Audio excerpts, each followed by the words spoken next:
요한복음은 다른 복음서와 달리 예수님의 말씀을 많이 기록하고 있죠. 그래서 그 말씀 중에 우리가 사랑하고 좋아하는 말씀들이 많이 있습니다.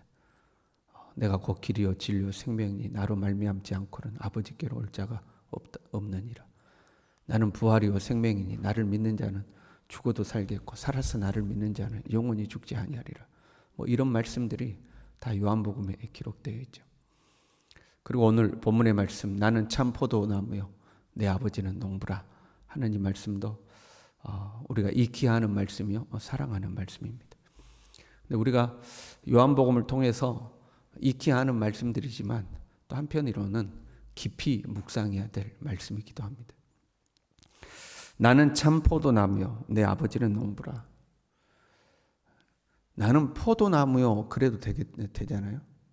그런데 나는 참 포도나무요 하고 일부러 참 포도나무라고 말씀하고 있습니다. 그럼 예수님이 참 포도나무면 가짜 포도나무도 있지 않겠습니까? 참 포도나무가 아닌 나무가 있으니까 나는 포도나무 중에서도 진짜 포도나무다, 참 포도나무다 이렇게 말씀하시는 거죠. 구약은 이스라엘을 포도나무에 많이 비유를 했습니다.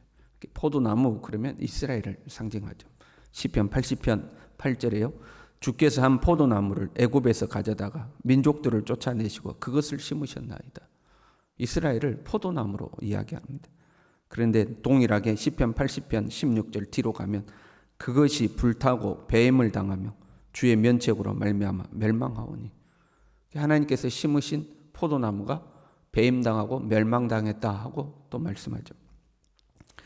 이사야 5장 2절에도 보면요, 하나님께서 심이 기름진 산에 땅을 파고 돌을 제하여서 극상품 포도나무를 심었다 하고 기록합니다. 그런데 좋은 포도 맺기를 바랬더니 들포도를 맺었도다. 극상품 포도나무를 심었는데 이게 들포도, 그냥 먹기에도 곤란한 이상한 포도 열매를 맺더라 하는 거죠. 이스라엘을 상징하는 포도나무는 기대와 달리 들포도 열매를 맺는 이상한 포도나무가 된 거죠. 하나님을 떠나서 부패하고 타락해버린 이스라엘을 의미하고 있습니다. 예수님은 구약의 혈통을 따른 이스라엘, 구약의 이스라엘이 아니라 참 포도나무로 오셨다는 거죠. 구약의 들포도 맺는 그 포도나무가 아니라 예수님은 진짜 포도나무로 오셨다는 거죠. 그러니까 육적 이스라엘이 아니라 영적 이스라엘을 상징하고 있는 겁니다. 로마서 8장 28절에요. 무릇 표면적 유대인이 유대인이 아니요 오직 이면적 유대인이 유대인이다. 혈통을 따른 유대인이 진짜 유대인이 아니라는 거죠. 영적 유대인이 되어야 함을 말하고 있습니다. 갈라디아서 3장 7절에도요. 그런즉 믿음으로 말미암은 자들은 아브라함의 자손인 줄 알지어다. 믿음으로 난 이스라엘, 육신을 따라 난 이스라엘이 아니라 믿음으로 난 이스라엘, 그걸 영적 이스라엘이라고 하는 거죠. 믿음으로 영적 이스라엘이 되는 거죠. 하나님은 아브라함에게 하늘을 우러러 무뼈를 세어보라. 셀 수 있느냐? 네 후손을 이와 같이 하리라 약속하셨습니다. 그러니까 아브라함의 후손을 하늘의 별처럼 많게 해주겠다는 약속은 영적으로 보면 예수님을 믿는 우리 모두가 아브라함의 후손이 될 것을, 영적 이스라엘을 될 것을 약속하고 있는 거죠. 육적 이스라엘은 들포도를 맺는 이상한 포도나무가 된 거예요. 예수님을 통해서 참 포도나무가 시작이 되는 거죠. 단지 육신적으로 유대인들만이 아브라함의 후손이 아니라 예수 그리스도를 구주로 믿는 모든 사람들이, 온 열방의 사람들이 이제는 참 포도나무, 영적 이스라엘, 아브라함의 영적 후손이 이제 되는 겁니다. 그래서 예수님을 참 포도나무 그렇게 이야기를 하고 있는 거죠. 그리고 나는 참 포도나무요 내 아버지는 농부라 이렇게 말씀합니다. 신약의 비유를 보면 예수님은 포도원 주인으로 많이 등장합니다. 그러니까 나는 참 포도나무요 내 아버지는 포도원의 주인이라, 그렇게 하면 자연스러울 것 같은데 신약적인 어떤 비유들을 보면 대부분 하나님이 주인으로 나오시니까, 그런데 내 아버지는 농부다 하고 소개하고 있습니다. 왜 하나님을 농부라고 소개했는가? 먼저 하나님은 심는 분으로서의 농부입니다. 씨앗을 심죠. 하나님은 이스라엘을 애굽에서 구속하여 가나안 땅에 심으셨습니다. 그런데 들포도를 맺은 거죠. 하나님은 하나님이 심은 씨앗들이 번성하기를 하나님 바라셨죠. 아담에게 생육하고 번성하여 땅에 충만하라 했어요. 그런데 아담과 하와가 타락하여서 죄악이 번성하게 되었습니다. 노아의 홍수 이후에 노아에게도 동일하게 생육하고 번성하여 땅에 충만하라고 하였습니다. 그런데 그들 또한 타락하여서 바벨탑을 쌓고 하나님을 대적하는 무리들이 되었죠. 그리고 아브라함을 불러다가 내가 너로 심히 번성케 하겠다 하고 하나님이 또 약속하신 겁니다. 그리고 아브라함에게는 동시에 내 씨로 말미암아 천하 만민이 복을 얻으리라 약속하셨어요. 그 약속의 씨로 예수님이 땅에 오신 거죠. 네 씨로 말미암아 천하 만민이 복을 받으리라. 그 약속의 씨로 예수님이 오신 거죠. 하나님은 예수님을 참 포도나무로 심기를 원하셨고 예수님은 하늘의 씨앗이 되어서 기꺼이 십자가에서 죽으셨습니다. 그리고 부활하심으로 참 포도나무로 우뚝 서셨고 예수님을 믿는 우리가 가지가 된 거예요. 그러니까 하나님은 계속해서 심으신 거예요. 계속해서 심으셨고 결국 예수 그리스도를 통해서 참 포도나무를 이제 거두게 된 거죠. 또한 하나님은 농부가 되심으로 나무를 가꾸는 역할을 하는 거죠. 나무를 가꾸죠. 2절에요. 무릇 내게 붙어 있어 열매를 맺지 아니하는 가지는 아버지께서 그것을 제거해 버리시고 무릇 열매를 맺는 가지는 더 열매를 맺게 하려 그것을 깨끗하게 하시느니라. 한마디로 말하면 가지치기 한다 이 말이죠. 하나님은 농부로서 가지치기를 한다는 거죠. 예수님께 붙어 있으나 열매를 맺지 못하는 가지가 있다는 거예요. 참 포도나무 되시는 예수님, 그 예수님께 붙었어요. 가지가 됐어요. 그런데 그 중에 열매 맺지 못하는 가지들이 있더라 하는 거죠. 지금으로 말하면 교회 안에 있는 사람들 중에 열매 맺지 못한 가지가 있다 하는 거죠. 들포도나무의 가지를 자르는 게 아니고 참 포도나무의 가지를 잘라낸다는 거죠. 사실은 상당히 심각한 말씀입니다. 그 가지치기 한다는 말씀은 심각한 말씀이죠. 단순히 책망을 받고 끝나는 게 아니에요. 너의 열매 없어, 좀 분발해, 이렇게 책망받고 끝나는 게 아니죠. 6절에 보면요, 가지처럼 밖에 버려져 마르나니 사람들이 그것을 모아다가 불에 던져 사르느니라. 그러니까 책망받는 게 아니고 말라서 불에 던져서 살라버린다는 거죠. 불살라버린다는 거예요. 사실 굉장히 심각한 말씀입니다. 예수님을 믿어 교회 안에 들어왔으나 열매 맺지 않는 가지는 불살라버린다 하는 거죠. 비슷한 경고들이 말씀 곳곳에 있어요. 대표적으로 마태복음 25장에 보면 세 가지 비유가 나오지 않습니까? 미련한 5처녀의 비유, 달란트 비유, 양과 염소의 비유가 나오죠. 그런데 거기도 보면 미련한 5처녀, 1달란트 맡은 사람, 염소에 해당되는 사람들은 책망받고 끝나는 것이 아니라 밖으로 쫓겨나서 슬피 울게 됩니다. 5처녀 잔치에 못 들어가죠. 1달란트 맡은 자 쫓겨나죠. 염소도 쫓겨나죠. 내가 너희를 도무지 모른다. 내게서 떠나가라 하고 쫓겨납니다.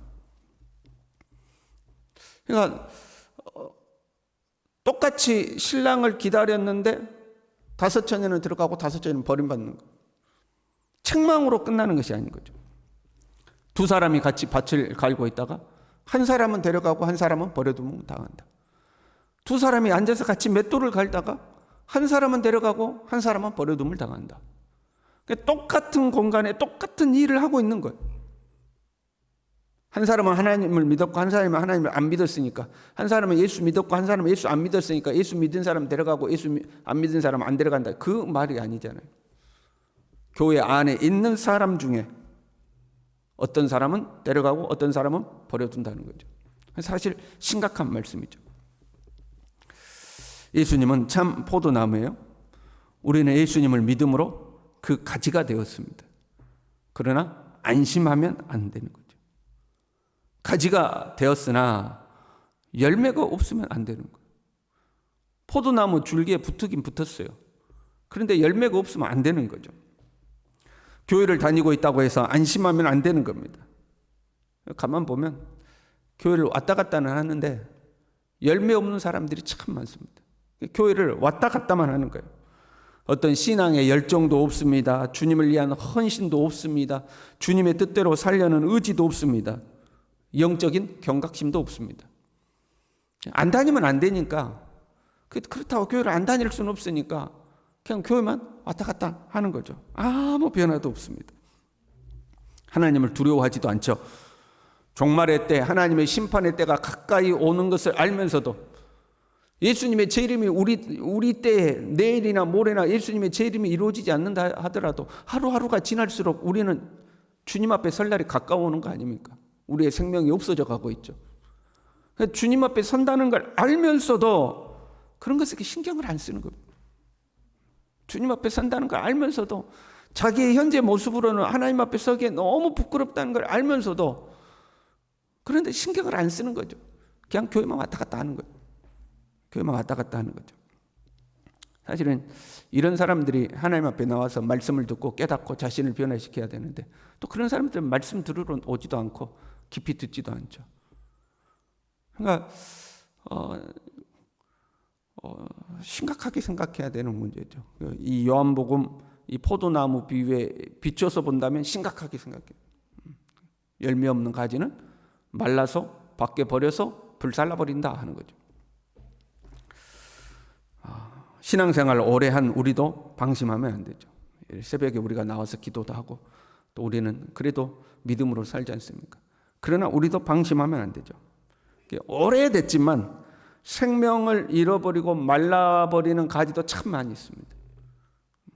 나무를 가꾸고 또 그 과수를 가꾸어 보신 분들은 다 알죠.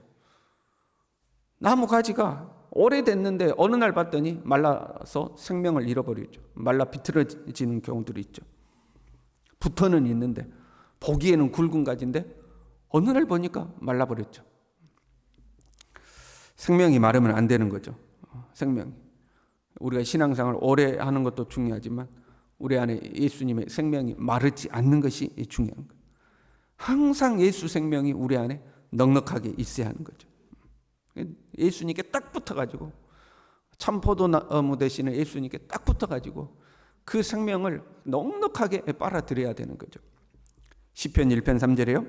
그는 시냇가에 심은 나무가 철을 따라 열매를 맺으며 그 잎사귀가 마르지 아니함 같으니 그가 하는 모든 일이 다 형통하리로다. 우리가 그렇게 돼야 할 줄로 믿습니다. 에레미야 17장 8절에요.